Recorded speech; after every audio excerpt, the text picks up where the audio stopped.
Hello. Yeah. Yeah. Am I audible? Yes. Yeah, just get close to the mic. Okay. That's just the beginning. All right. So, I'll do 2 short ones. If that's good. All right. So this one is by me. I pore over the corners of this house, the way perusal twists in the ridges of my brain and pours out my nose. It's such a waste that most of it ends up in piles around the trash can. I pour out the shape of a life over this house, from a clay tea pitcher my mother matched to the rain stick and the threadbare coat in the doorway.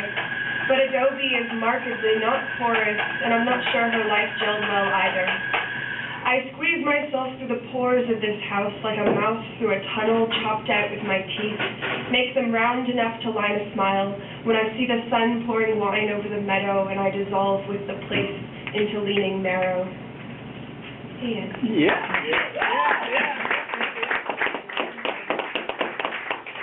So this is a small excerpt from Dinners and Nightmares by Diane DePrima, and it's from a section called What I Ate Where.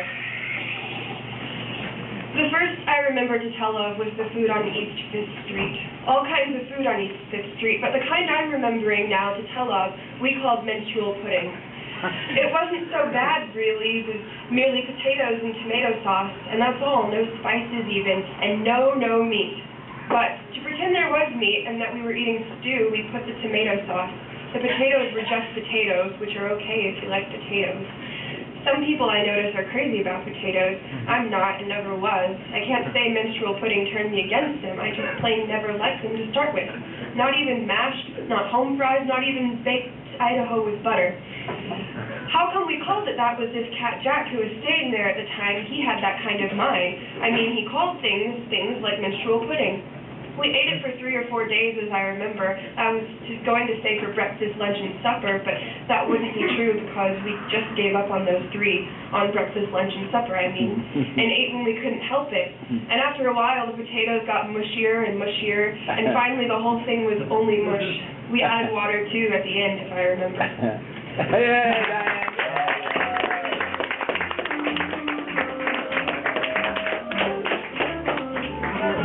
Everyone give it up for Madeleine!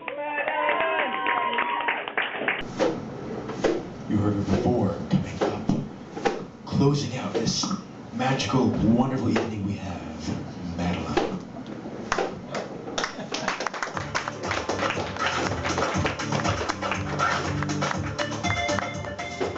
Madeleine. Yes.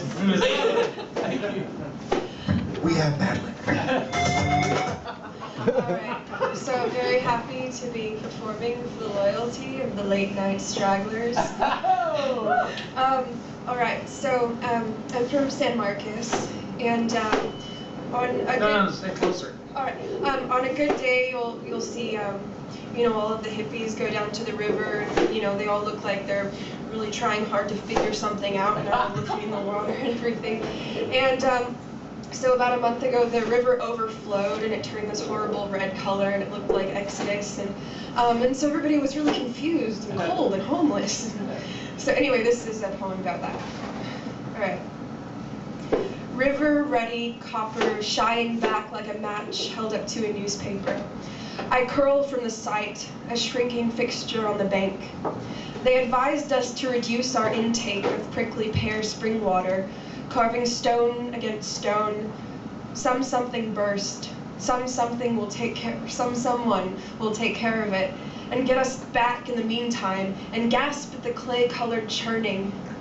How many miles before these thoughts disperse into their pockets in the endless snaking stone? When I am feeling restless, I can wonder at the people talking vitae, still seeing smiles beckoning from the supermarket bins. That's you guys. Or the trees on the fringes of the roadside, like a head of hair flagging the way back to Eden, or back to soft-edged child mind, or nakedness. I'm still rising up from the scant lantern depth of sea. Faint alcoves or thresholds threaten to oppress me, but so milky the water from something bursting, I hardly know them as I wane. All that is illuminated is dust, and oldest sloughing dust, ruin of cities sighing into dust.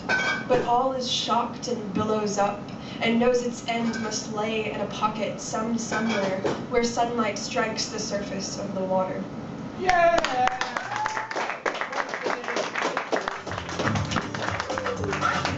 Everyone give it up for Madeleine.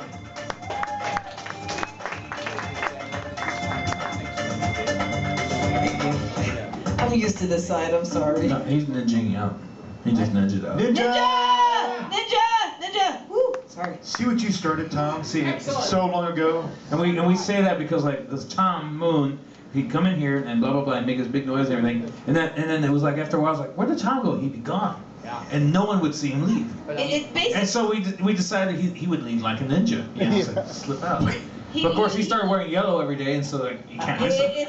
It's hard for a traffic cone to ninja out, so. So we never miss him. So now it's like we see him ninja-ing out. And see, and the guy that just left, he tried to ninja out, but You caught it. You can't ninja out in an almost empty room. one more aware. Especially because he didn't pay his $10 release fee. This is true. We saw you! It's free to walk in. It costs $10 to walk out.